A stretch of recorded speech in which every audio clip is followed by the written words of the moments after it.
जय माता दी। नवरात्रि का नाम सुनते ही हमारे मन में उपवास, आराधना और भक्ति का स्मरण होता है। परंतु क्या आपने कभी सोचा है कि नवरात्रि का व्रत केवल नियम और संयम का प्रतीक है, या यह हमारे भीतर किसी और गहराई को जगाता है? नवरात्रि व्रत का वास्तविक अर्थ है आत्मा को शक्ति से जोड़ना। जब हम भोजन के विषय में संयम रखते हैं तो यह केवल शरीर की शुद्धि नहीं करता, बल्कि यह मन और विचारों की भी शुद्धि करता है। शास्त्रों में कहा गया है, व्रत पाप क्षय कर, चित्त शुद्धि कर परम। अर्थात व्रत पापों का नाश करता है और चित्त को शुद्ध करता है। नवरात्रि के 9 दिन हम माँ दुर्गा के 9 रूपों की आराधना करते हैं।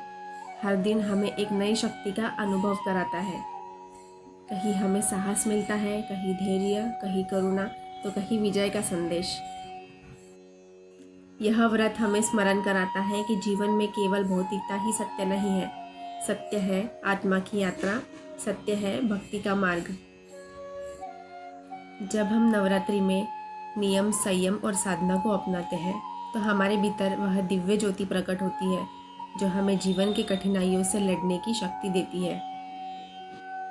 नवरात्रि का व्रत त्याग का नहीं, यह तो अंतरात्मा की शक्ति को जगाने का उत्सव है।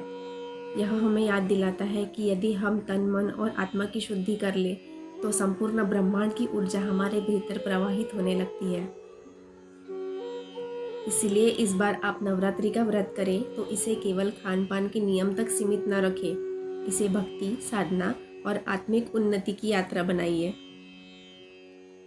माँ दुर्गा आप सभी के जीवन में प्रेम, शक्ति और शांति का प्रकाश भरे। जय माता दी।